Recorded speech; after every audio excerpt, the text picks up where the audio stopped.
আজ 29 অক্টোবর 2024 আর আজ মঙ্গলবার। আর একটি প্রয়োজনে আজকে সিঙ্গুরে এসেছি। এবার ব্যাপার হচ্ছে, প্রয়োজনে যখন এসেছি সেই কাজ তো অবশ্যই হবে, তবে ভাবলাম যখন একবার এসেই গেছি তখন আশেপাশটা একবার ঘুরে দেখি।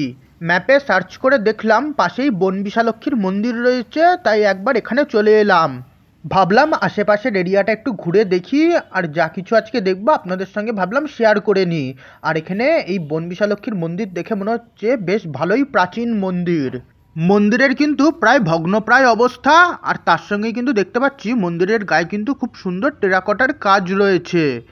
মন্দিরের সামনে কিন্তু প্যান্ডেল করা হয়েছে, সম্ভবত এই অমাবস্যায় হয়তো পুজো থাকলেও থাকতে পারে। আজ কিন্তু ধনতেরাস বা ধনত্রয়োদশী, আর আজকে কিন্তু সিঙ্গুরে এসেছি। এই মুহূর্তে মন্দিরের দরজা বন্ধ রয়েছে, সেই কারণে মন্দিরের ভেতরটা তুলে ধরতে পারছি না। আবারও কিছুদিন পরে আমাকে সিঙ্গুরে আসতে হবে, সেদিন যদি এই মন্দিরের দরজা খোলা থাকে তাহলে মন্দিরের ভেতরটা অবশ্যই আপনাদের সঙ্গে শেয়ার করব। মন্দিরের ভেতরটা কিন্তু দেখতেই পাচ্ছেন ভেঙে গেছে, আর তার উপর কিন্তু মন্দিরের গা দিয়ে কিন্তু গাছ গজিয়েছে। মন্দিরের চূড়ার ওপর কিন্তু গাছ হয়ে গেছে। আর মন্দিরের এই পেছনের অংশটা সম্ভবত আগে পুরোটাই বোধহয় পুকুর ছিল। এখন বাজে দুপুর 1:04, আর সিঙ্গুর পুরুষোত্তমপুরের বন বিশালক্ষী মায়ের মন্দিরের ঠিক উল্টো দিকেই কিন্তু রয়েছে বাবা বিশ্বেশ্বরের মন্দির। আর এখন ভিডিওর মাধ্যমে আপনাদের সকলের সঙ্গে বাবা বিশ্বেশ্বরের মন্দিরটাও শেয়ার করে নেব। তারপর আশেপাশের এলাকাটা ঘুরে দেখব এবং আপনাদের সঙ্গে শেয়ার করে নেব।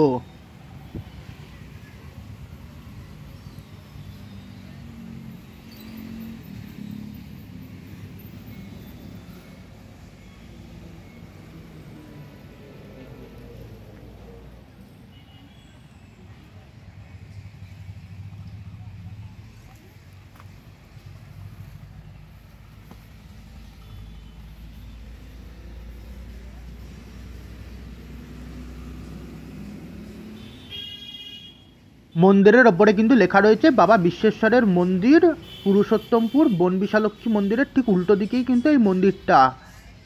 আর এই ভিডিওর মাধ্যমে আপনাদের সকলের সামনে বাবা বিশ্বেশ্বরকে তুলে ধরছি। মন্দিরের ভেতরে কিন্তু দুটো শিবলিঙ্গ রয়েছে।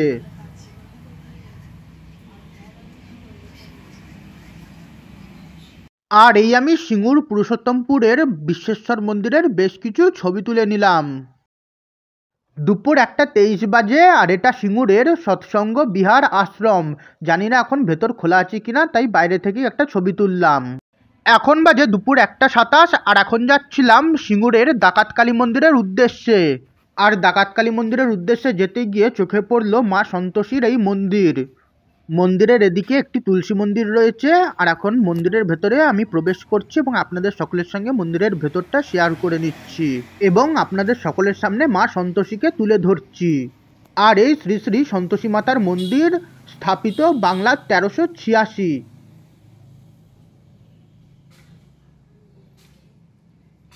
আর এই আমি শ্রী শ্রী সন্তোষী মাতার বেশ কিছু ছবি তুলে নিলাম।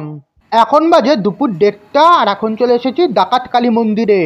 আর এখন ভিডিওর মাধ্যমে আপনাদের সকলের সামনে সিঙ্গুরের ডাকাতকালী মন্দির তুলে ধরছি।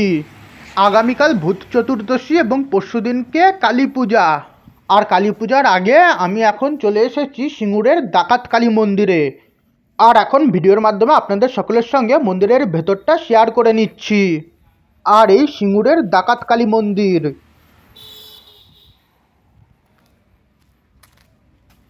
মন্দিরের সামনে দেখতে পাচ্ছি প্যান্ডেল করেছে, সম্ভবত পরশুদিন কালী পুজো রয়েছে, সেই কারণেই মন্দিরের সামনে প্যান্ডেল করা হয়েছে। আর আপনাদের সকলকে জানিয়ে দিই, আপনাদের যদি আমার আজকের এই ভিডিওটা একটু ভালো লাগে, ভিডিওটাকে কিন্তু একটা লাইক আর শেয়ার অবশ্যই করবেন, তার ফলে আমার চ্যানেল গ্রো করতে সাহায্য হবে। এছাড়া এই ভিডিওর আই বাটন এবং ডেসক্রিপশন বক্সে আমার অন্যান্য ভ্লগ এবং প্লেলিস্টের লিঙ্ক দেওয়া আছে, আপনারা কিন্তু চাইলে সেই প্লেলিস্টগুলো দেখতে পারেন। আর এই এখন ভিডিওর মাধ্যমে আপনাদের সকলের সামনে মা ডাকাতকালীকে তুলে ধরছি।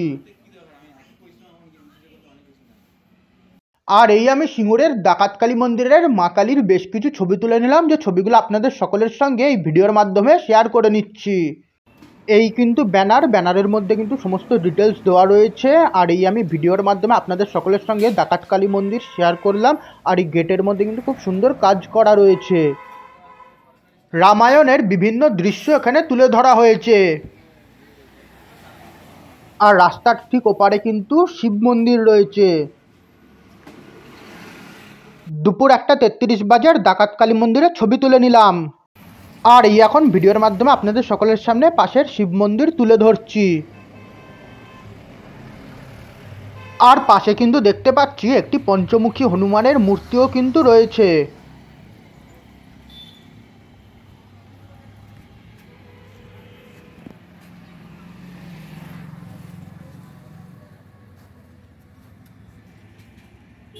আর এই আমি সিঙ্গুরের ডাকাতকালী মন্দিরের আরও বেশ কিছু ছবি তুলে নিলাম, যে ছবিগুলো আপনাদের সঙ্গে শেয়ার করে নিচ্ছি। বিকেল 5:34 বাজে সিঙ্গুরের স্বামী বিবেকানন্দ বিদ্যালয় কালী পুজোর আলোর সাজে দেখতে খুব সুন্দর লাগছিল, তাই ছবি তুললাম। সন্ধ্যা 7:07 বাজে আর ফেরার পথে সিঙ্গাড়া এবং মিষ্টি নিয়ে এসেছিলাম, আর এখন এর সঙ্গে কফি খাচ্ছি। রাত 9:21 বাজে আর নৈশভোজে বিরিয়ানি খেলাম। এই ভিডিওটা এবার এখানেই শেষ করছি। আপনাদের যদি আমার আজকের এই ব্লগটা একটুও ভালো লাগে তাহলে প্লিজ ভিডিওটাকে একটা লাইক আর শেয়ার করবেন। এছাড়া আমার আগামীতে আরও নতুন ব্লগ দেখার জন্য চ্যানেলটাকে সাবস্ক্রাইব এবং ফেসবুক পেজ এবং ইনস্টাগ্রাম পেজকে ফলো করে নেবেন। এছাড়া এই ভিডিওর আই বাটন এবং ডেসক্রিপশন বক্সে আপনারা আমার অন্যান্য ব্লগ এবং প্লেলিস্টের লিঙ্ক পেয়ে যাবেন। আমার পুজো পার্বণ 2024 নামক প্লেলিস্টে আপনারা আমার এবছরের সমস্ত ব্লগ পেয়ে যাবেন, এবং কালী পূজা 2024 ব্লগস নামক প্লেলিস্টে এবছরের সমস্ত কালী পূজার ব্লগ পেয়ে যাবেন।